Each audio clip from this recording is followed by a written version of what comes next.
Bismillahirrahmanirrahim. Assalamualaikum warahmatullahi wabarakatuh. Selamat sore, salam sehat saya ucapkan kepada Profesor Dokter sejawat sekalian. Alhamdulillah pada Rabu sore ini program webinar rutin Ashogi, apa saja kutanya Hogi, kembali hadir dan telah mencapai episode ke-122 dengan topik operasi pada kanker endometrium. Perkenalkan, saya Dr. Dani Maisadato SPOG akan menjadi pembawa acara pada Ashogi kali ini dan telah hadir moderator dan juga sekaligus para narasumber yang akan memaparkan topik mengenai operasi pada kanker endometrium. Moderator di sore ini yang akan memandu jalannya webinar akan dibawakan oleh Dr. Rizal Sanif Mars, SPOG subspesialis onkologi.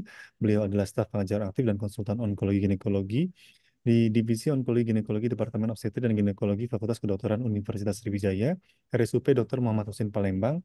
Assalamualaikum, selamat sore Dr. Rizal. Sehat, Dok? Assalamualaikum warahmatullahi wabarakatuh. Selamat sore. Salam sehat. Ya.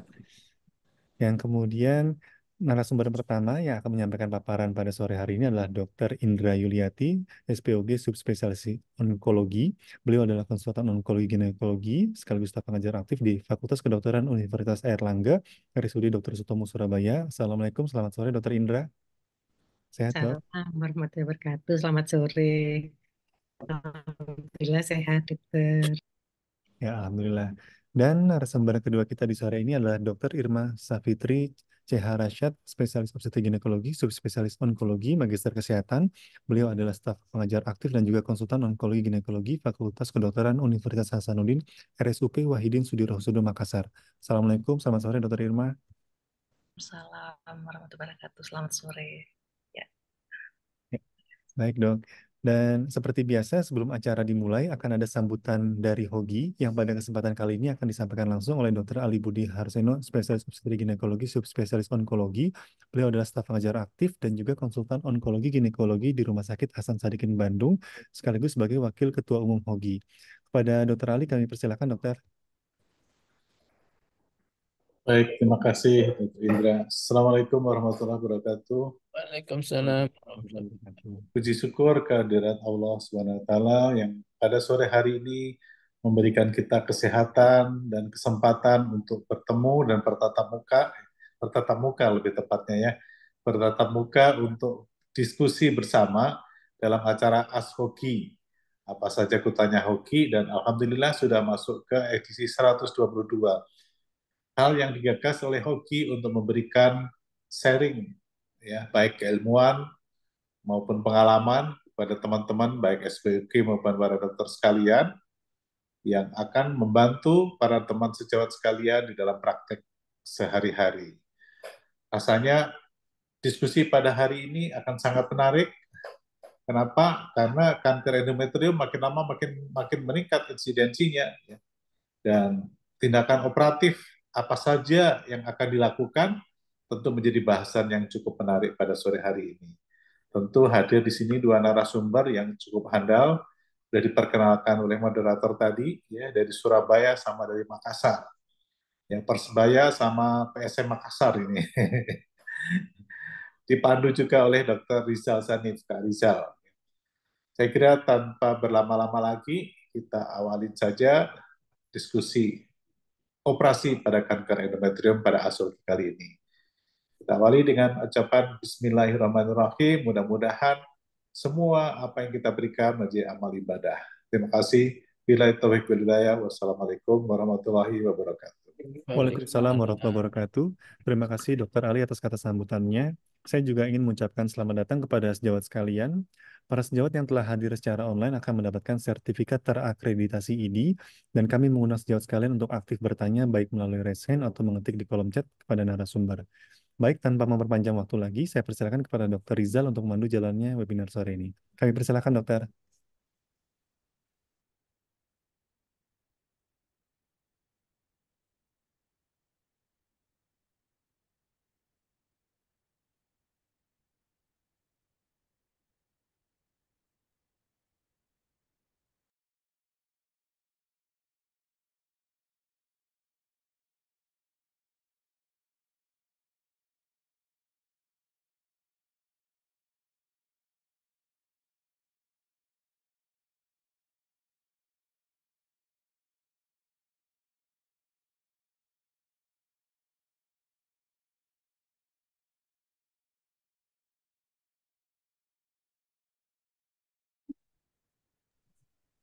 Ya, silakan Dokter Rizal untuk memoderatori webinar sore ini. Silakan Dokter. Baik. Baru terdengar suaranya tadi hilang dari suaranya. Baik, Assalamualaikum warahmatullahi wabarakatuh. Waalaikumsalam warahmatullahi wabarakatuh. Selamat sore, salam sehat buat kita semua. Yang saya hormati Dr. Ali Budi telah membuka ya teman-teman semua, para hadirin para hari sini, para guru besar, teman sejawat. Terima kasih. Hari ini kita akan membahas seputar karsinoma endometrium ya. Dan kita katakan tadi bahwa makin lama makin meningkat, terutama pada saat ini ada usia-usia muda sudah muncul karsinoma endometrium ya. Hari ini kita ada dua pakar yang akan berbicara tentang problem ini, Dr. Indra Yulianti, SPOG, Subkonsultan Kontrol Onkologi dari Fakultas Kedokteran Airlangga, Rumah Sakit Dr. Sutomo. Kemudian Dr. Irma Sapitri Syah Rashad, SPOG, Kontrol Onkologi, Magister Kesehatan dari Universitas Hasanuddin, RSUP Wahidin Sudirosoda. Ya, terima kasih Dr. Dani sudah mengizinkan saya untuk memandunya. Kita mulai membicarakan seputar karsinoma ini ya. Kita mulai dari siapa ya? Dokter Indra dulu ya? Atau mau Dokter Irma? Dokter Irma, betul. Oke, Iya, Dokter iya. Irma. Silakan Dokter Irma Sapitri kita. Oke, teman-teman kalau ada yang mau bertanya boleh silakan di chat di QA ya. Silakan.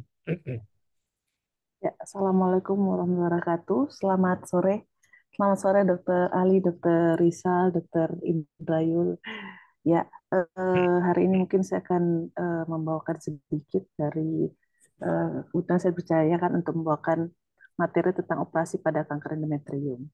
Saya mulai. Ya. Sudah kelihatan? Oke, siap. Silakan.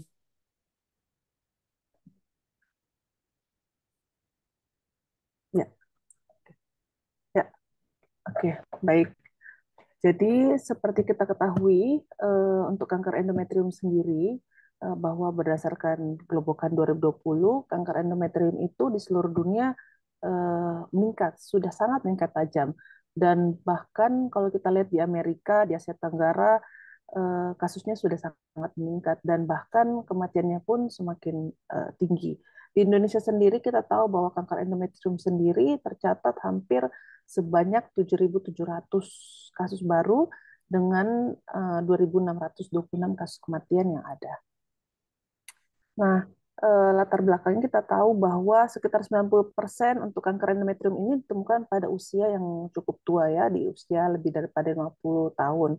Ya, rata-rata sekitar 63 tahun dan 14% ditemukan di usia premenopause. 4%-nya ditemukan pada usia kurang dari 40 tahun ya. Kemudian 67% terdiagnosis saat penyakit terbatas di uterus. Jadi memang kita tahu bahwa kanker endometrium ini sebenarnya sangat apa mudah dideteksi karena memang pada saat dia ada keluhannya dan ada gejalanya langsung kita bisa diagnosis karena memang langsung bergejala. Beda dengan kanker serviks. Kanker serviks kalau sudah stadium lanjut baru ada keluhannya. Ini bedanya dengan kanker endometrium. Nah, untuk patogenesis dan faktor risikonya, kita tahu bahwa hiperestrogenisme, ya, papar estrogen yang terus-menerus menyebabkan terjadinya hiperplasia endometrium, ya, dan hal ini bisa menjadi suatu hal yang benign, bahkan menjadi yang atipikal, dan akhirnya berkembang menjadi suatu ke arah kanker endometrium. Kemudian berikutnya adalah penyakit sindrom metabolik ya, kita tahu bahwa sekarang semakin ke sini ya apa jajanan ada di mana-mana, makanan mudah kita dapat ya. Jadi orang lebih malas untuk berolahraga dan penyakit-penyakit metabolik semakin muncul di sekitar kita ya. Dan ini kalau kita lihat secara referensinya sekitar 38,4% itu terkait diabetes ya. Jadi orang-orang dengan yang memang ada chance untuk ke arah diabetes atau memang dia yang sudah terkena diabetes dan adanya faktor kegemukan atau obesitas ya dengan EMT yang tinggi. Yang berikutnya adalah faktor genetik ya. Kita ketahui bahwa Lynch syndrome ya orang-orang dengan faktor dengan HNPCC risikonya cukup tinggi sekitar 60% untuk terjadinya kanker endometrium. Nah, mungkin ini sedikit faktor risiko yang bisa saya sampaikan ya, hampir sama yang tadi ya. Jadi IMT yang tinggi, kemudian usia menarche yang kurang dari 12 tahun ya, usia menopause yang lebih dari 55 tahun ya, paparan estrogen yang terlalu lama, nulipara ya, infertil, belum punya anak, kemudian penggunaan estrogen yang jangka panjang, penggunaan tamoxifen ya, kemudian dengan faktor genetik ya. Nah, kita bisa lihat. Bahkan kalau kita lihat di sini ada pasien dengan orang-orang dengan PCOS itu kita harus waspada karena ternyata risikonya bisa meningkat 4 kali lipat. Dan orang-orang dengan riwayat ada kanker endometrium pada keluarganya, ya, kemudian ada riwayat kanker payudara ataupun riwayat kanker ovarium di keluarganya, nah ini risikonya bisa meningkat sampai 10 kali lipat. Nah, ini kita bisa bagi dua ya. Untuk kanker endometrium ini kita tahu semua bahwa ada yang tipe 1 yang most of the case itu berada pada tipe 1 ya, sekitar 80-90%. Nah, tipe 1 ini ya prognosisnya cukup baik ya, sangat baik malahan ya. Nah, ini biasanya kita dapatkan pada kanker endometrium dengan grading 1 dan 2 ya. Nah, ini penyebabnya biasanya karena unopposed estrogen. Dan kemudian berikutnya adalah yang tipe kedua, ya tipe 2. Nah, tipe 2 ini adalah yang grade 3 atau yang non-endometrioid, yaitu tipe serous, papillary cell, ya, undifferentiated, ya. Jadi itu yang kalau kita dapatkan biasanya prognosisnya jauh lebih buruk. Nah, mungkin ini sedikit ada tentang penapisannya, karena mungkin kadang-kadang ada orang yang bertanya, apakah kita harus melakukan penapisan rutin untuk menyingkirkan atau kita mendeteksi dini, ya, apakah adanya kanker endometrium. Mungkin saya sedikit menambahkan untuk di sini bahwa penapisan yang bisa kita berikan pada pasien yaitu dimulai usia daripada 35 tahun, yaitu kalau memang seseorang itu punya kecenderungan untuk memiliki genetiknya itu ada Lynch syndrome ya. Jadi ada beberapa pilihan untuk pasien-pasien yang memang di keluarganya pernah terkena mungkin kanker endometrium, kanker ovarium, ya, kanker usus atau kanker kolon, kemudian kanker payudara ya. Nah, harus mungkin kita bisa mulai memberikan referensi atau memberikan informasi kepada pasien bahwa mereka dapat melakukan screening ya, screening untuk mendeteksi dini ataupun mencegah terjadinya kanker endometrium ini ya. Jadi kalau berdasarkan rekomendasi ini kita disarankan untuk melakukan screening rutin tahunan ya. Screening rutin tahunan dimulai pada usia 35 tahun dan bisa kita lakukan tindakan hysteroskopi dan biopsi endometrium ataupun histerektomi. Tapi ini adalah pilihan karena tidak semua juga orang dengan Lynch syndrome pasti akan menjadi kanker endometrium ya. Kemudian pilihan lainnya adalah bisa dengan penggunaan progesteron lokal ya. Kemudian kalau ada kecenderungan perdarahan pervaginam yang kita bisa curigai ke arah atipik endometrial hyperplasia ya, kita bisa melakukan pengobatan ya.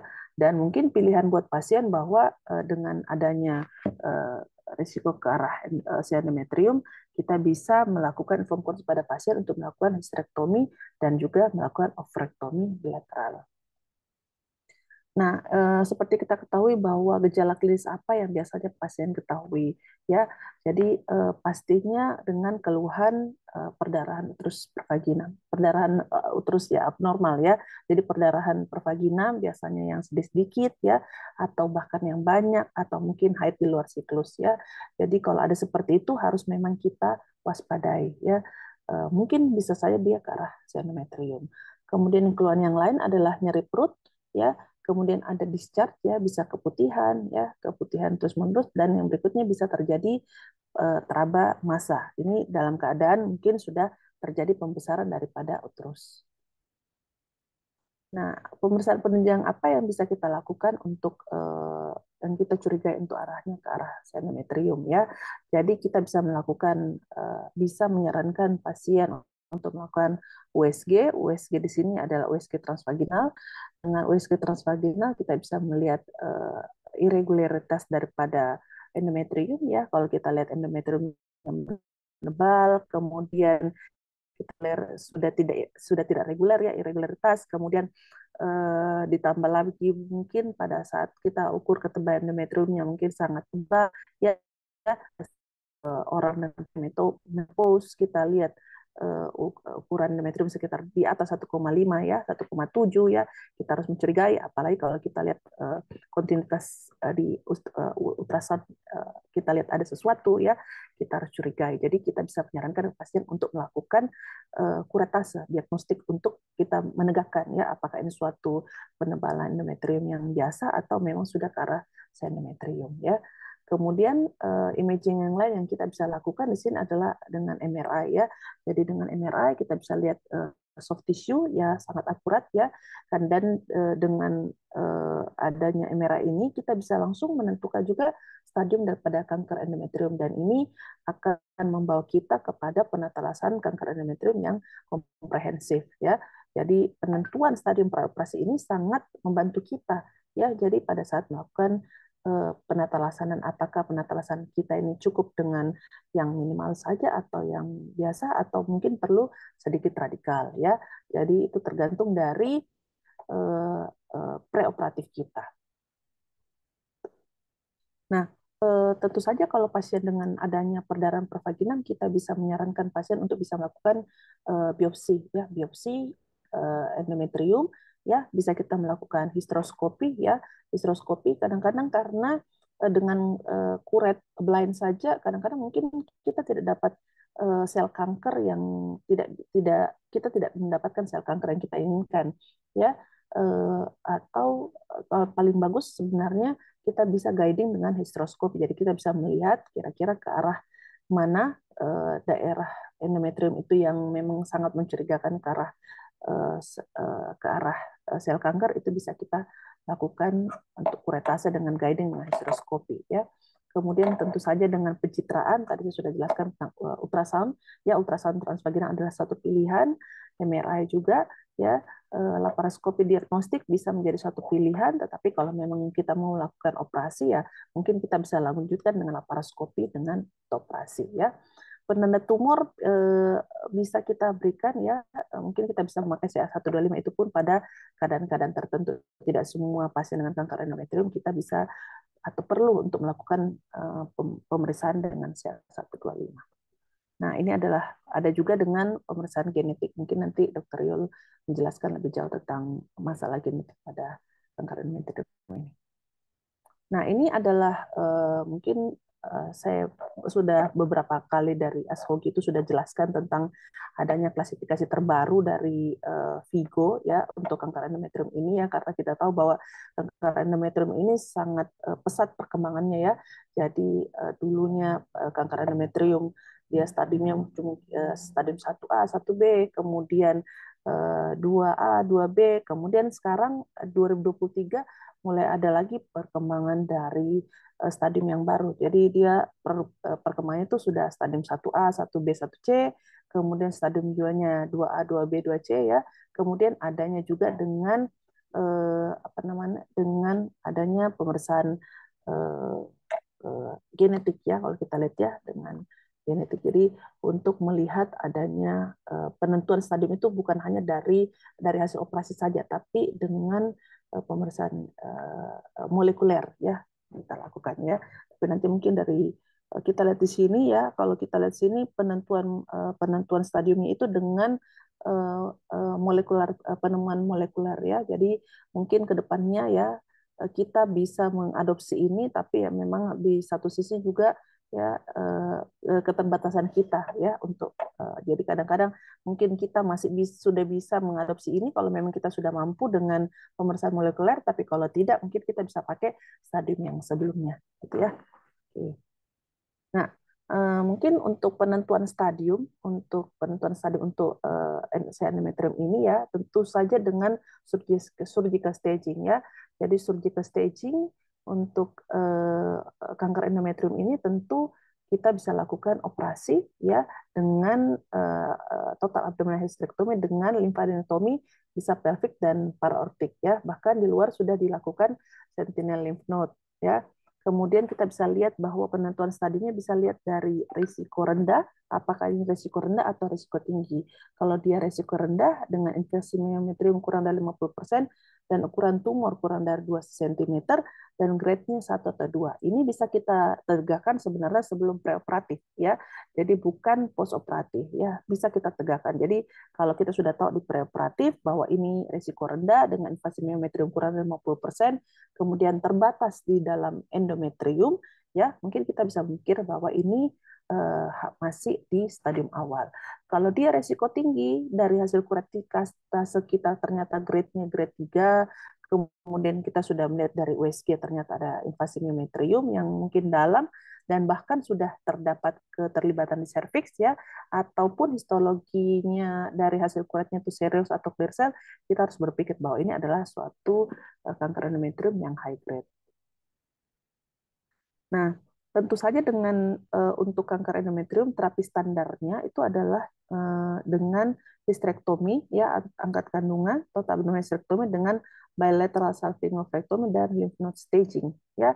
Tentu saja untuk lymph node staging ini sebenarnya masih kontroversial. Lymph node staging ini untuk mengetahui prognosisnya, tetapi untuk penata laksananya sebenarnya masih kontroversi. Ya. Nah, kalau kita lihat bahwa berdasarkan NCCN guideline ya, jadi bagi wanita premenopause dengan kanker endometrium dengan stadium 1A ya ataupun 1B yang masih terbatas dalam endometrium ya, preservasi ovarium itu masih bisa kita lakukan ya. Jadi ada satu referensi, ada satu penelitian yang dilakukan sekitar 6.000 pasien itu yang diikuti, ternyata pasien-pasien yang ditinggalkan ovariumnya itu dengan yang diangkat ovariumnya itu kalau kita lihat dengan 5-year survival rate-nya itu hampir sama saja. Tapi tentu saja dengan ada syarat-syarat tertentu kalau kita mau meninggalkan ovarium ya. Dan kita lihat juga untuk ESCO-ESMO sendiri, preservasi ovarium itu dapat dipertimbangkan untuk pasien-pasien pramenopause yang berusia kurang dari 45 tahun dengan syarat bahwa tidak ada penyakit di luar daripada rahim dan dengan tumor endometrioid ya dengan grade 1 yang invasi kurang dari 50% miometrium. Jadi memang ada chance untuk kita melakukan atau meninggalkan ovarium pada saat kita melakukan operasi kanker endometrium. Nah, ini ada satu pemeriksaan preoperatif sebenarnya yang penting dan mungkin masih menjadi PR kita semua ya, tentu saja dengan sejawat PA ya, karena seringnya pada saat pemeriksaan preoperatif kita meminta untuk kita melakukan kuretase, kemudian hasil kuretasenya ternyata PA-nya itu tidak lengkap ya, jadi mungkin hanya memberikan hasil tipe histologi, histopatologi, tapi grade-nya tidak keluar ya. Jadi kalau dalam keadaan seperti ini mungkin kita bisa meminta review kepada teman sejawat di patologi anatomi untuk diberikan tipe histologi dan gradingnya. Nah, karena kita tahu bahwa dengan tipe histopatologi yang lengkap dan juga grading itu menandakan untuk kita mengetahui apakah pasien ini masuk dalam risiko rendah ataupun risiko tinggi. Dan ini adalah sangat penting untuk kita melakukan penata laksanaan operasi.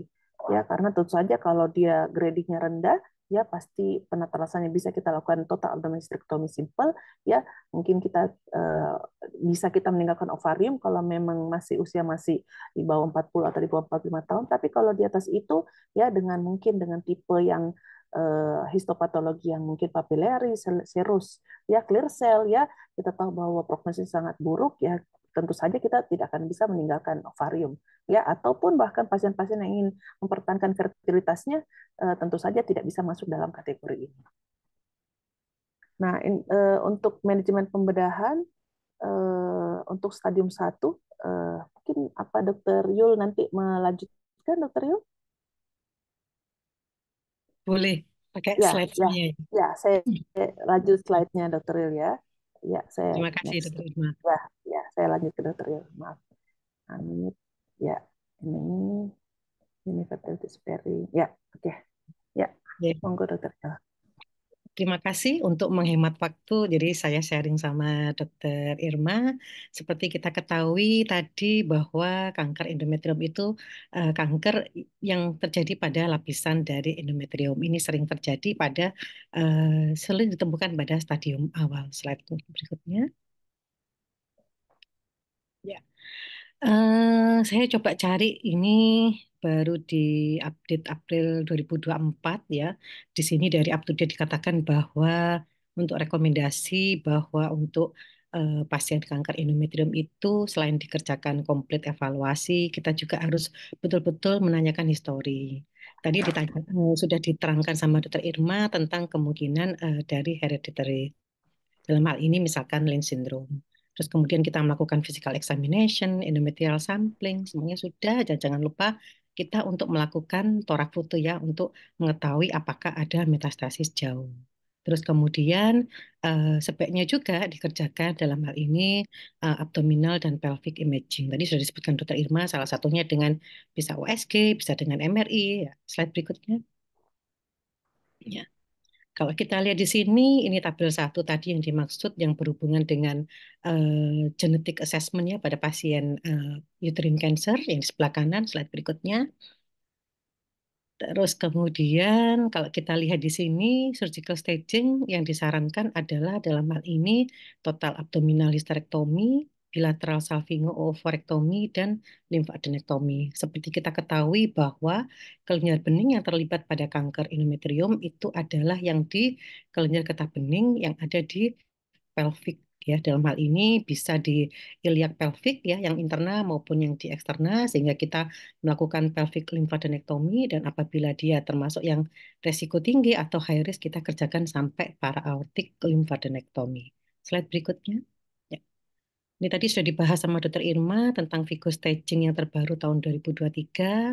Kenapa sih kita harus melakukan imaging dulu? Kadang kita perlu data apakah ini kurang dari separuh ketebalan myometrium, itu termasuk stadium 1A, atau lebih dari separuh ketebalan myometrium, masuk kategori 1B.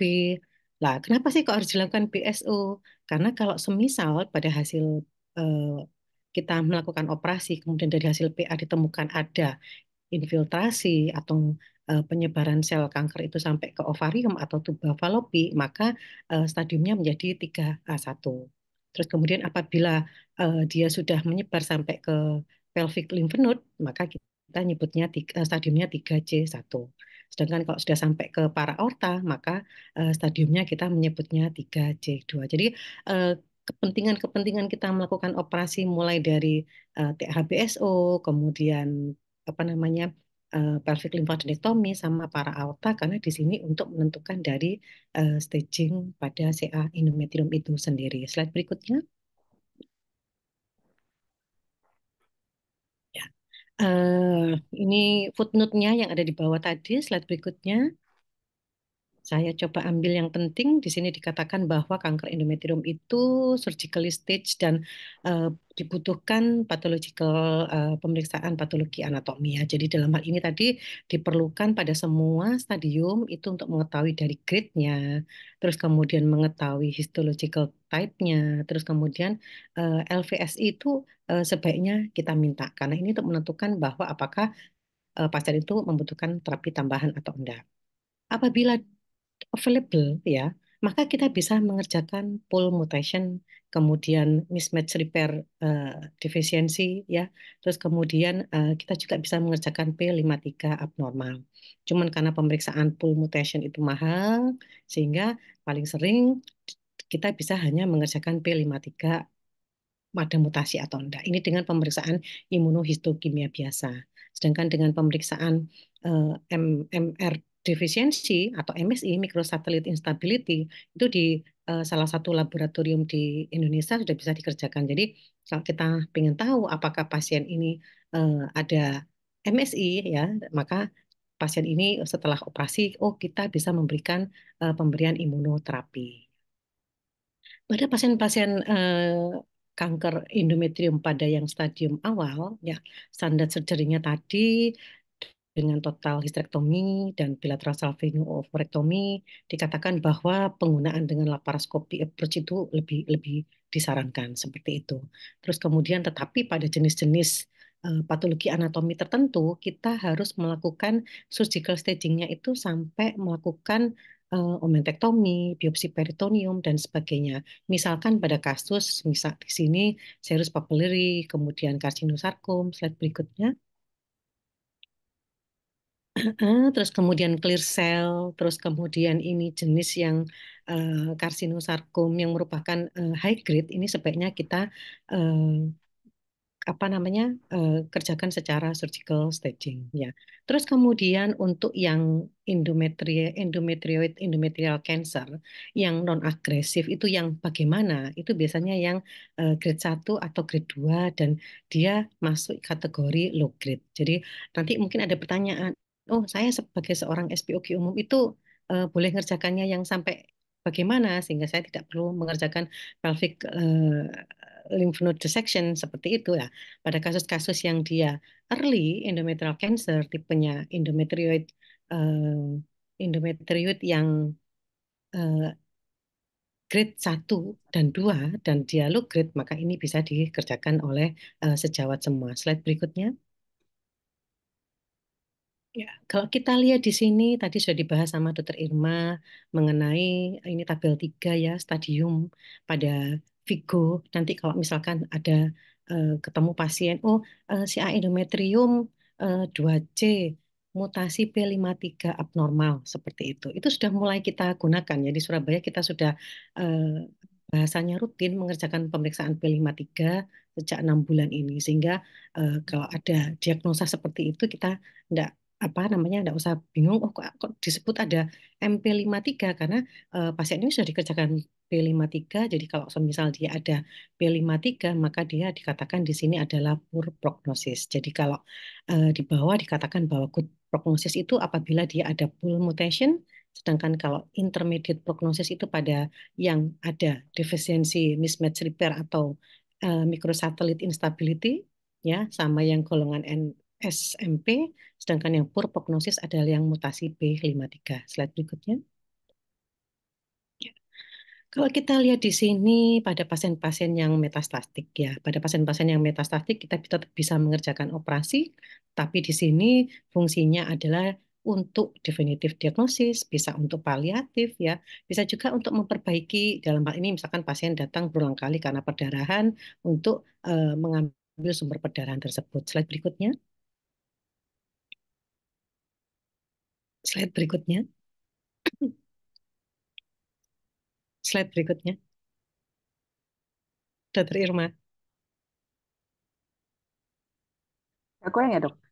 Ya, kalau Aku kita yang? lihat dari NCCN tadi yang awal ya, dari NCCN yang awal ya, kalau kita lihat ya, yang sebelumnya Dokter Irma. Jadi Oh yang kalau belum. kita lihat Ini, NCCN ya, ini dokter. yang sebelumnya lagi, Ini. sebelumnya lagi. Ini. Ya, jadi kalau Ini. di ini dari NCCN tahun Oh, 2023 ya. Jadi kalau NCCN tahun 2023 dikatakan tadi bahwa apabila didapatkan yang sesudah ini, Dokter Irma, slide berikutnya ada CA endometrium, maka terapinya di sini adalah total hysterektomi dan bilateral salving ovarectomy dan kita kerjakan surgical staging. Sedangkan kalau pasien membutuhkan fertility sparing, tadi sudah disebutkan sama Dokter Irma, di sini pun kita bisa mengerjakan pemeriksaan patologi dan molekular analisis ya. Untuk tadi pasien yang pengen bahasanya ovarian preservation, tadi juga sudah dibahas Dokter Irma bahwa hanya boleh yang early stage, kemudian usianya masih muda, dan kemudian tidak ada riwayat bahasanya itu penyakit herediter pada ovarium, dan kita kerjakan salvingektomi dengan tetap meninggalkan ovariumnya. Slide berikutnya. Ya, sedangkan kalau pasien itu sudah sampai ke uterus dari NCCN ini disarankan untuk mengerjakan radikal histerektomi karena kalau pada radikal histerektomi otomatis serviks terambil semua dan sebagian vagina akan terambil sehingga bisa free margin. Slide berikutnya. Ya, sedangkan kalau untuk yang sudah eh, kita curigai extrauterine disease, lah di sini ada peranan dari pemeriksaan CA125. Ini pernah diteliti waktu itu sama Dr. Andika dengan peranan CA125 pada CA endometrium yang stadium lanjut. Nah, di sini dikatakan bahwa apabila eh, bisa dikerjakan operasi, tidak ada evidence untuk extrauterine disease, maka kita bisa kerjakan primary treatment seperti di atas. Slide berikutnya.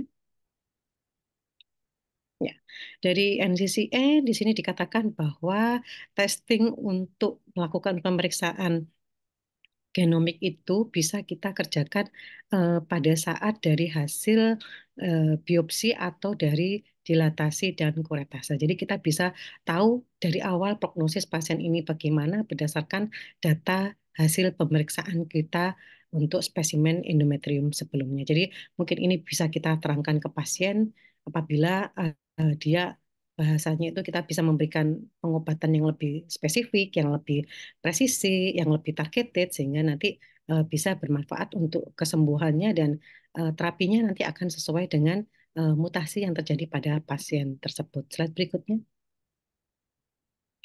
Ya, di sini dari NCCN tentang prinsip molekular analisis. Slide berikutnya. Ya. Jadi memang urutannya itu adalah pemeriksaan pool mutation, terus kemudian pemeriksaan MSI atau di MMR, baru kemudian pemeriksaan P53.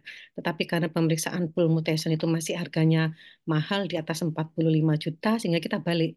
Pasien itu kita cekkan P53 terlebih dahulu, apabila ada mutasi, ya berarti dia prognosisnya kurang bagus, sehingga kita berikan ajuvannya bisa lebih spesifik, terus kemudian kalau pasiennya berkenan, dia masuk kategori intermediate risk apa enggak, kita bisa cekkan dengan microsatellite instability ya. Di laboratorium itu dikatakan harganya sekitar 3,5, terus kemudian hasilnya 1 bulan, terus kemudian kalau positif misalkan MSI-nya high bisa dikerjakan dengan tambahan terapi dengan imunoterapi. Slide berikutnya. Dari saya demikian, dokter. Terima kasih.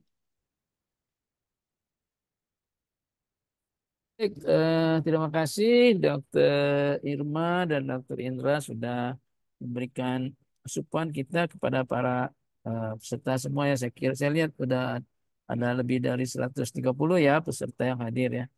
Cukup cukup ramai juga ya. Saya lihat belum ada yang mau bertanya nih ya dari Q&A tadi ya. Jadi Dokter Irma maupun Dokter Indra telah memberikan penjelasan ya, mulai dari bagaimana kita membuat suatu diagnostik sih, bagaimana kita menggunakan equipment ya, baik ultrasound maupun MRI.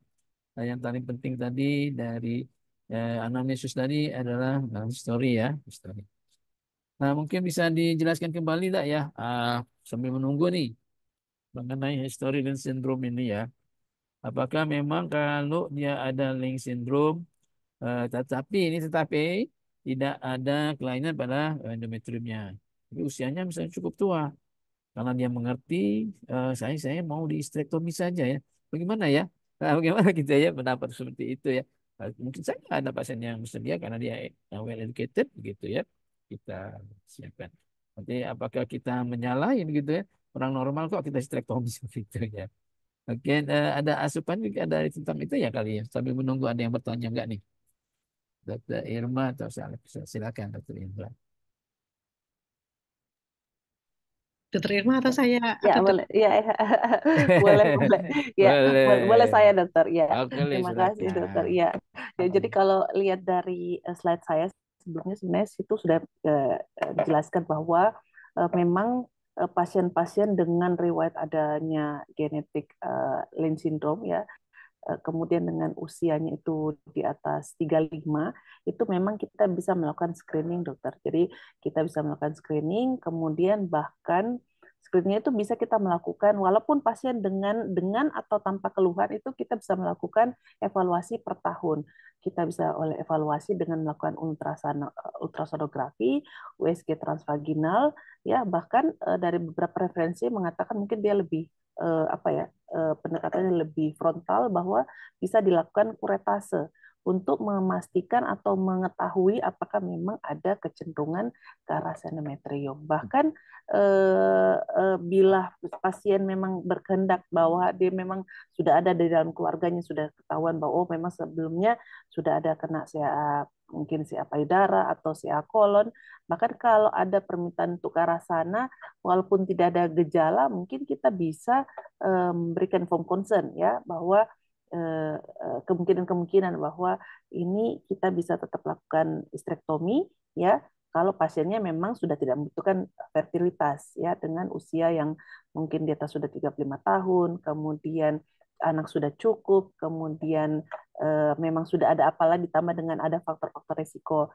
yang ada pada pasien, mungkin ada masalah metabolic syndrome atau mungkin paparan estrogen yang lama, kita memang bisa melakukan edukasi tentu saja dengan informed consent bahwa informed consent bahwa ya hal seperti ini bisa kita lakukan gitu.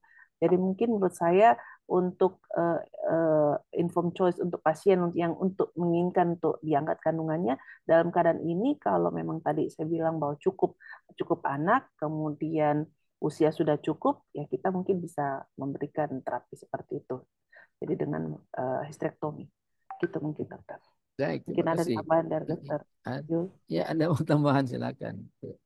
Ya, saya setuju jawaban Dokter Irma. Memang kalau setelah kita kerjakan kuret, sebaiknya juga dicek pemeriksaan MMR defisiensi ya, atau microsatellite instability, karena seperti kita ketahui Lynch syndrome ya, CA colon, CA endometrium yang masuk kategori hereditary non polyposis colorectal cancer itu mekanismenya oleh karena mutasi dari MMR gene. Jadi kalau semisal memang ada betul-betul mutasi, nah, baru kemudian mungkin kita sarankan, kok tadi dirasa cukup dia mau mengerjakan histerektomi, ya kita bahasanya ini kan harus diskusi ya.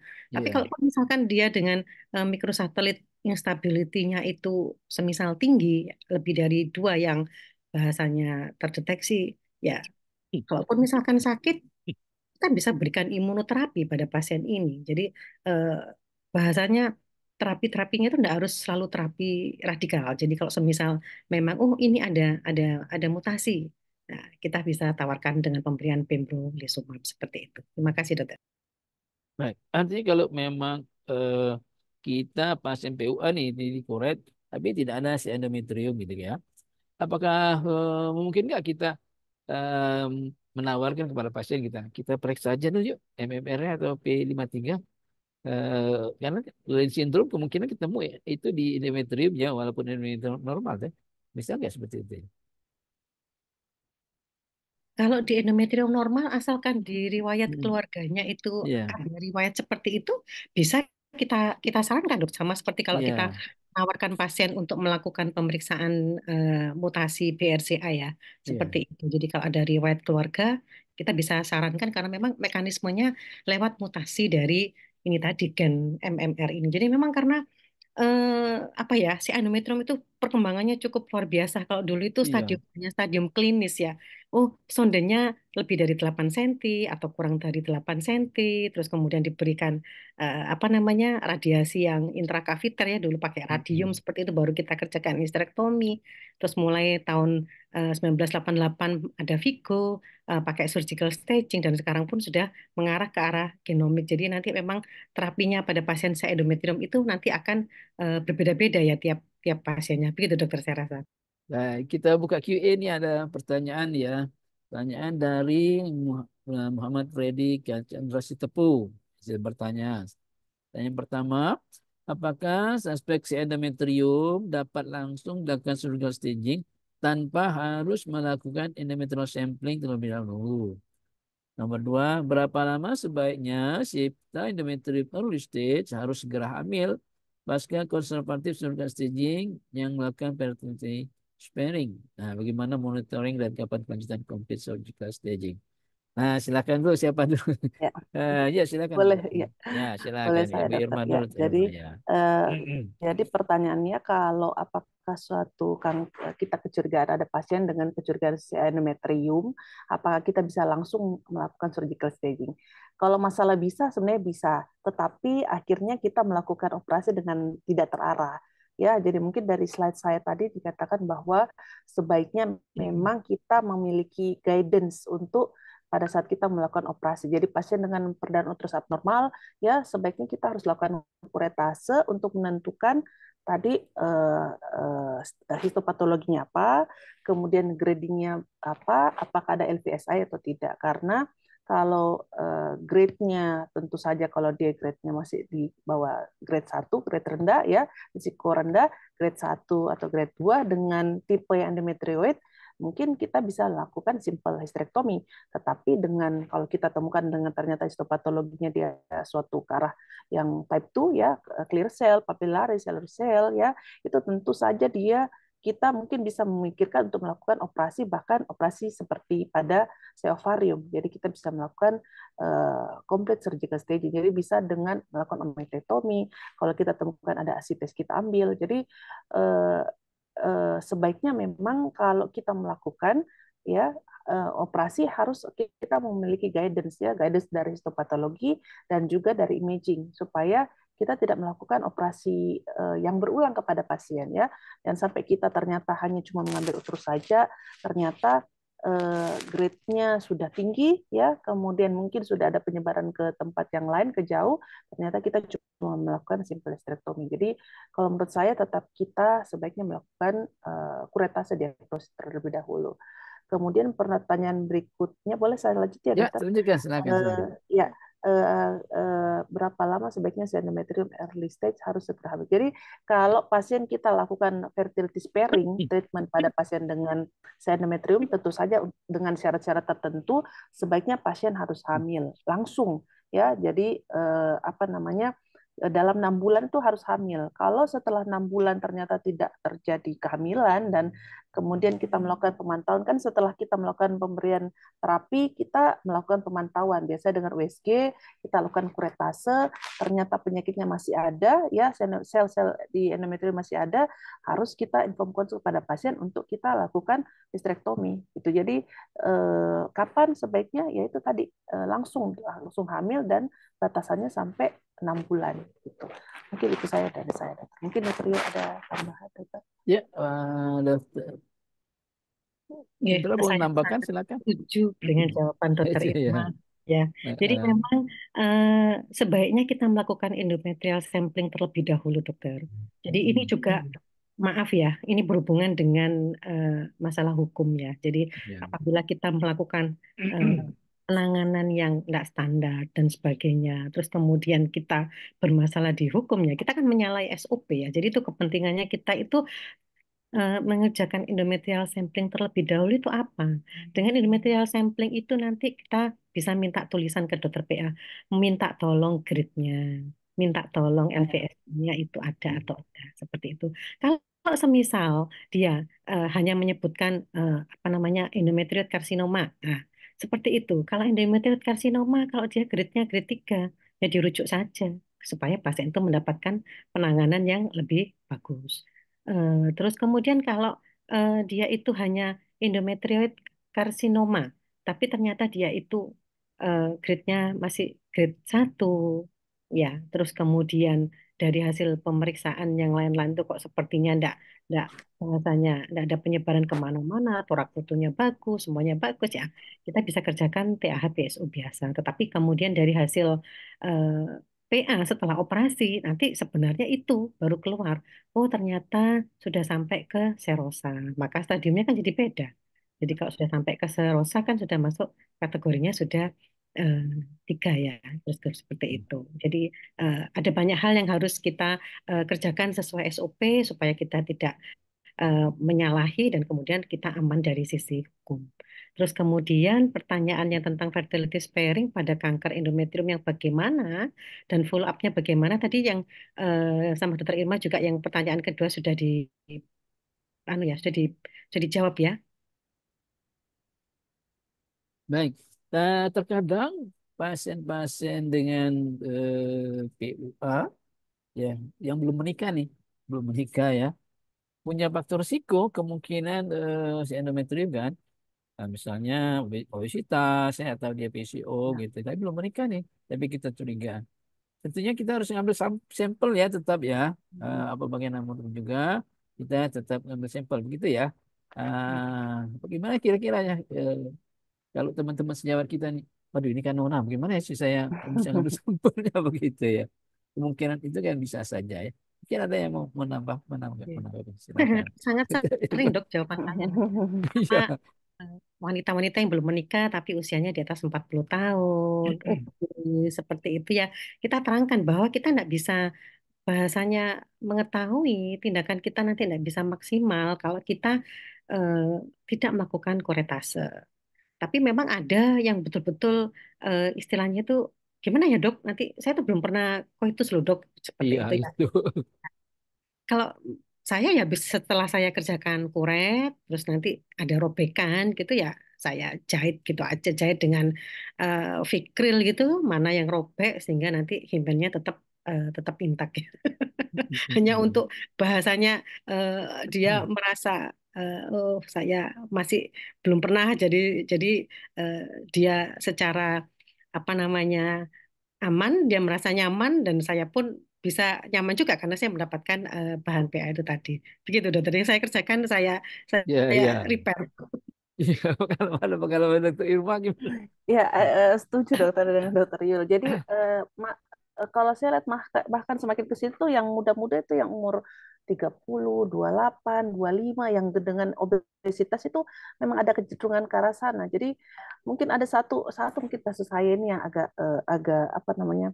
Agak unik dokter ya. Jadi ternyata si endometrium sekarang itu manifestasinya berbeda-beda. Jadi ada satu kasus pasien memang dengan nona jadi umur sekitar 39 ya dan USG-nya itu seperti gambarannya miom. Betul. Jadi gambaran miom submucosa. Jadi eh, pikiran saya pada saat itu, oke, miom submucosa, kemudian usia masih muda, kita buka lah. Dan betul pada saat saya operasi, dokter, betul-betul bisa kita lakukan seperti miomektomi. Jadi bukan gambaran endometrium yang membubur, jadi bisa kita lakukan seperti memektomi pada saat di daerah submukosa. Ternyata hasil PA-nya keluar itu adalah suatu endometrium. Jadi memang harus kita berhati-hati karena memang manifestasinya apa muka muka endometrium ini semakin semakin bervariasi ya. Jadi memang harus kita hati-hati dalam keadaan seperti dan tidak masalah kalau pasien setuju ya kita tetap bisa lakukan kuretase. Tapi kalau saya yakin kalau pasien yang saya cerita tadi, kalau kita lakukan kuret, mungkin nggak bisa keluar jaringannya karena betul-betul jaringan itu jaringan padat seperti jaringan miom gitu. Jadi mungkin memang harus ada pertimbangan-pertimbangan tertentu pada saat kita melakukan treatment ataupun ya preoperatif diagnostik ya dengan imaging mungkin yang lebih tinggi ya dengan MRI mungkin. Mungkin itu dokter. Artinya memang Dokter Umar Freddy ya, tetap kita harus ambil sampling, sampel untuk menyatakan betul-betul malignansi. Kemudian kita bisa menentukan dulu grade-nya 1, 2 ya. Tentunya dengan kita harus kerjasama juga dengan bagian PA dan untuk membiasakan mereka juga untuk membuat itu ya. Kadang teman kerja PA juga tidak dibuatnya itu kan. Tapi kalau kita sering minta-minta akhirnya dia akan terpicu untuk harus dibuat ini untuk membantu teman-teman dan buat membantu pasien ya. Ini ada pertanyaan yang kedua ini dari Dokter Raditya Eri Pratama. Assalamualaikum dokter, mohon izin bertanya. Untuk terkait fertility sparing, pada kasus endometrium bisa dilakukan pada grading yang seperti apa dan follow up-nya bagaimana dokter? Nuwun. Saya kira sudah dijawab sama Firman tadi ya, Dr. Indra ya, saya kira sudah. Ya, dokter. Ya. Ini pertanyaan yang berikutnya Susana Suryadi. Selamat sore dokter. Terima kasih untuk sharing update yang sangat lengkap. Izin bertanya pada pasien usia 25 tahun. Paranol A1 dengan CPA akreditasi endometrioid karsinoma grade 1 dengan riwayat keluarga si akolon. Nah, bolehkah pasien terapi konservatif untuk berusaha hamil dulu? Ini ada link sindromnya ini. Dan ini sudah punya faktor risiko yang tinggi juga artinya pasien ini ya. Eh, bagaimana Dr. Indra atau Dr. Irma silakan pergantian memberi pendapatnya. Terima kasih untuk pada kasus pasien ini karena masih muda, dia belum punya anak, abortus 1 kali, ketemu itu PA kuretnya endometrioid CA grade 1 ya, jadi eh, termasuk masih bagus ya, tapi tidak enaknya ada riwayat keluarga CA kolon.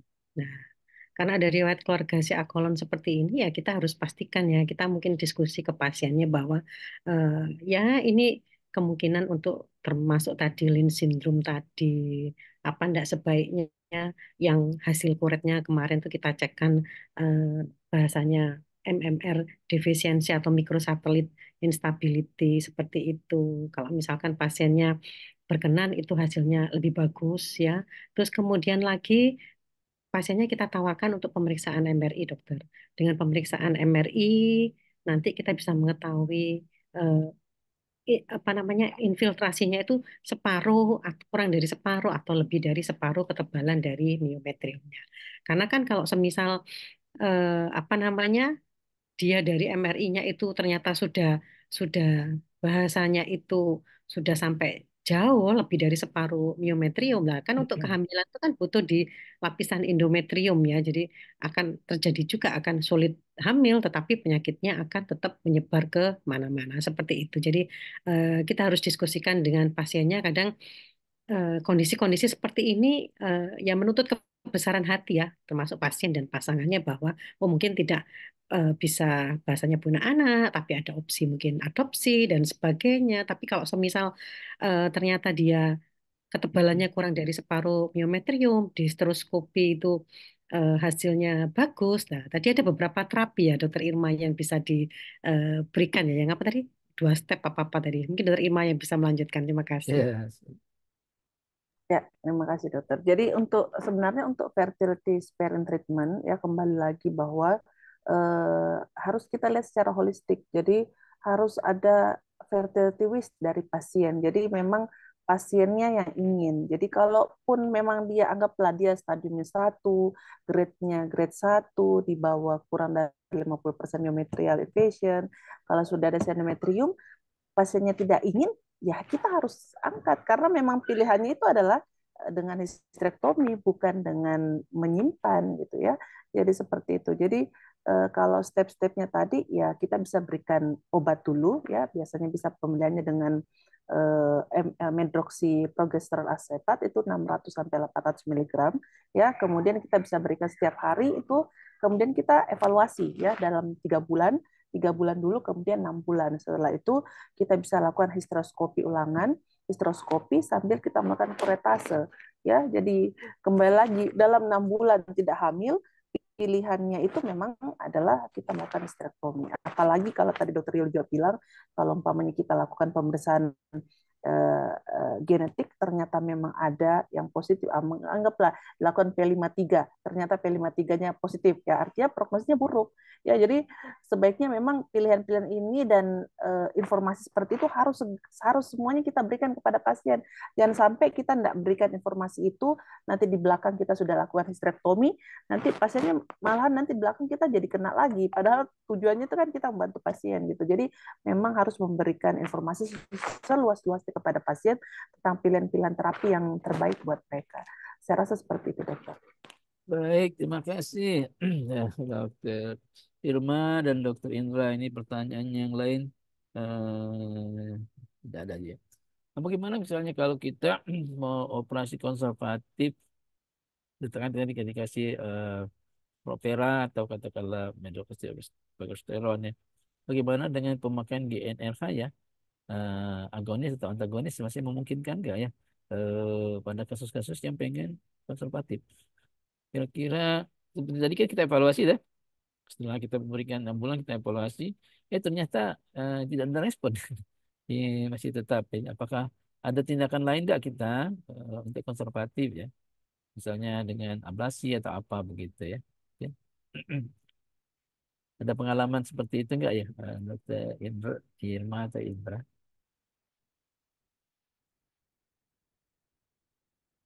Ya, boleh dokter. Kalau saya sebenarnya tidak ada Hmm. pengalaman ya terhadap itu ya, karena pasien-pasiennya rata-rata kalau sudah tahu seperti itu pasti Mm-mm. kita inform concern, tidak ada keinginannya itu tidak ya mungkin sudah ketakutan duluan sama Iya, penyakitnya ya karena kan kita betul. mungkin sudah menginformasi jadi mungkin tergantung lagi kembali ke informasinya tapi memang ada pilihan terapi bisa kita melakukan apa namanya ablasi tapi tentu saja dengan kita melihat bahwa dia ketebalan atau dia myometrial invasionnya betul-betul masih terbatas tetapi ya tetap harus hati-hati karena ya kalau sudah gagal di pengobatan dengan pemberian obat di awal rasanya juga kemungkinan untuk dia progresivitas daripada kanker ini pasti akan cukup tinggi gitu. Jadi harus memang hati-hati. Gitu. Mungkin dari Dokter Yul mungkin ada pengalaman. Kalau saya terus terang tidak ada pengalaman untuk ablasi endometrium. Kalau saya juga nggak pernah ngerjakan dok Iya. untuk operasi. Iya, iya, iya. Kami Mungkin dulu Dokter ada Rizal, Dokter kami Rizal dulu mungkin ada ada pengalaman. alatnya. Sekarang alatnya sudah Ya. rusak, nggak bisa dipakai lagi. Nggak bisa dipakai lagi. Eh, kita pengalaman juga ada mau konservatif itu ya dengan dikasih progesteron antagonis tidak mau. Pasien itu menolak. Kemudian kita tawarkan untuk kemoterapi begitu ya. Kita berikan kemoterapi. eh, Memang orangnya obesitas ya, ada PCO. Kemoterapi kita kasih kabupaten Taksel. Dalam sehari kita kuret lagi, walaupun dia grade 2 itu ya, masih tetap juga tidak respon ya.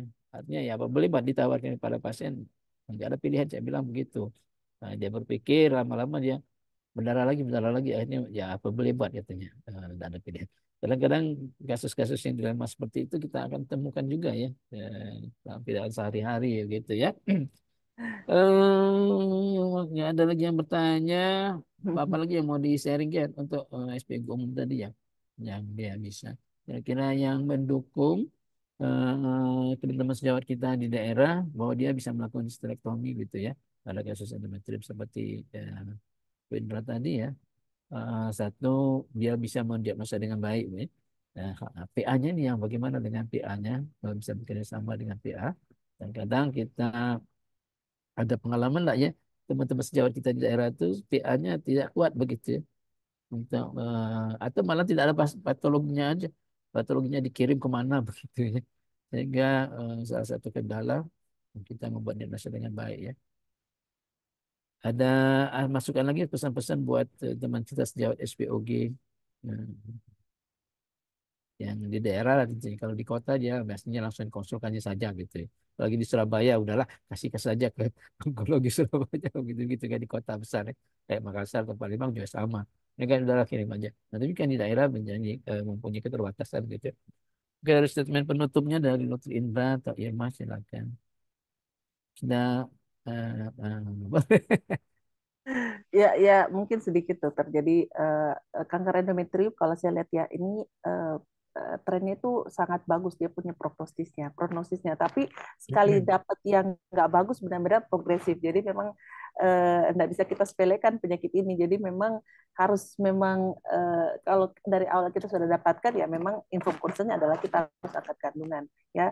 Tetapi tetap ada pilihan untuk kita bisa preservasi untuk ovarium ya, mungkin usia-usia umur kurang dari 40 tahun, tentu saja tentu dengan yang risiko rendah. Jadi memang pilihan seperti itu ada. Jadi ada pilihan-pilihan seperti itu. Mungkin itu saja sih. Jadi tentu saja dengan USG transvaginal itu sangat sangat membantu kita dalam menegakkan diagnosis untuk staging, jadi stadium awal preoperatif. Jadi pentingnya kita menentukan stadium preoperatif untuk supaya penentuan operasi kita, cara kita melakukan operasi itu baik. Jadi seperti itu. Jadi bukan hanya kalau ada perdarahan pervagina ya kemudian langsung histerektomi, tetapi harus kita pikirkan ya, apalagi kalau dia ada hiperplasia endometrium ya berulang terus menerus ya, dan post estrogen ada faktor metabolik, nah itu harus kita pikirkan.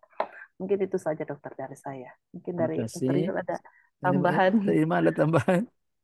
Dokter Sudah cukup. Ya, karena kasus kanker endometrium ini meningkat ya, terutama karena gaya hidup ya, female Ya. 40 ya, fertile dan fat ya. Jadi wanita-wanita yang gemuk itu mungkin harus kita bahasanya sosialisasikan ya faktor-faktor wanita dengan faktor risiko ini supaya dia lebih berhati-hati dalam hal ini terhadap ekspos estrogen yang cukup tinggi tadi sehingga dia bisa lebih waspada melakukan screening. Tapi bukan screening ya, artinya kalau dia ada keluhan segera ke tenaga kesehatan karena memang kanker endometrium itu walaupun sering pada obes tapi karena keluhannya perdarahan sehingga pasien itu datangnya eh, karena headnya lebih dari 2 minggu, perdarahan uterus abnormal, dia segera datangkan tenaga kesehatan sehingga kita bisa menawarkan opsi untuk melakukan endometrial sampling. Dari saya sekian gitu aja dokter. Baik, terima kasih. Kita sudah tidak terasa sudah 1 jam ya, lebih 5 menit gitu ya.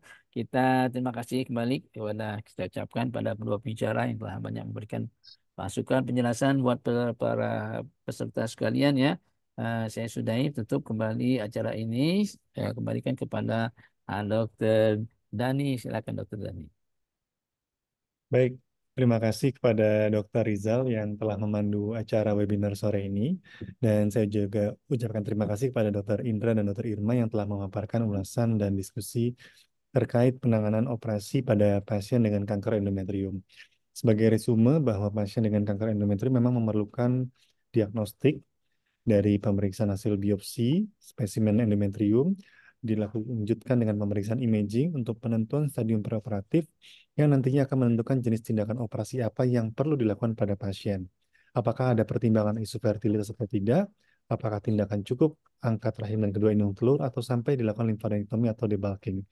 Dan dengan adanya stadium baru dari Vigo tahun 2023, juga perlu diperhatikan kemungkinannya ada down atau upstaging dari temuan klinis intraoperasi, dan bila memungkinkan melakukan pemeriksaan diagnosis molekuler bila tersedia fasilitas untuk penentuan prognosis pasien.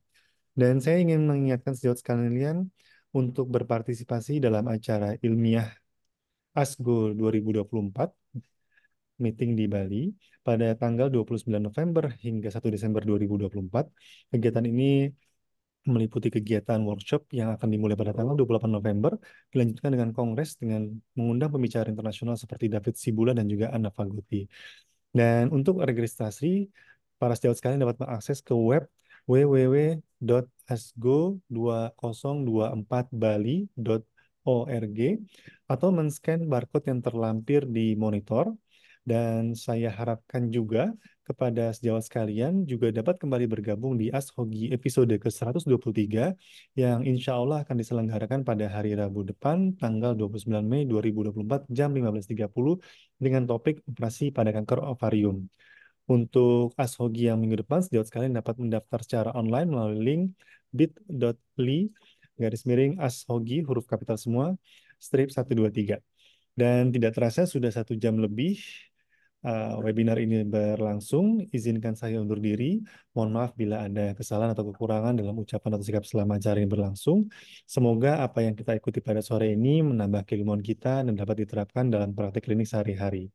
Terima kasih sekali lagi saya ucapkan kepada Wakil Ketua Umum HOGI, Dr. Ali Budi Harsono, SPOG Subspesialis Onkologi, Dr. Rizal Sanif Mars, SPOG Subspesialis Onkologi selaku moderator, dan juga Dr. Indra Yuliati, SPOG Subspesialis Onkologi, dan Dr. Irma Safitri Rashad, SPOG Subspesialis Onkologi Magister Kesehatan, sebagai kedua narasumber. Salam hormat dan salam sehat saya untuk para sejawat sekalian. Selamat sore saya ucapkan. Terima kasih. Wassalamualaikum warahmatullahi wabarakatuh. Waalaikumsalam Waalaikumsalam warahmatullahi wabarakatuh. wabarakatuh. Baik. Sampai Oke, jumpa. Ya. sampai jumpa di Bali. Ya, sampai jumpa di Bali. Insya Allah. Allah kita ke Bali ya. Ya. Ketemu izin nih, dokter. Ya, saya juga mohon izin. Ya.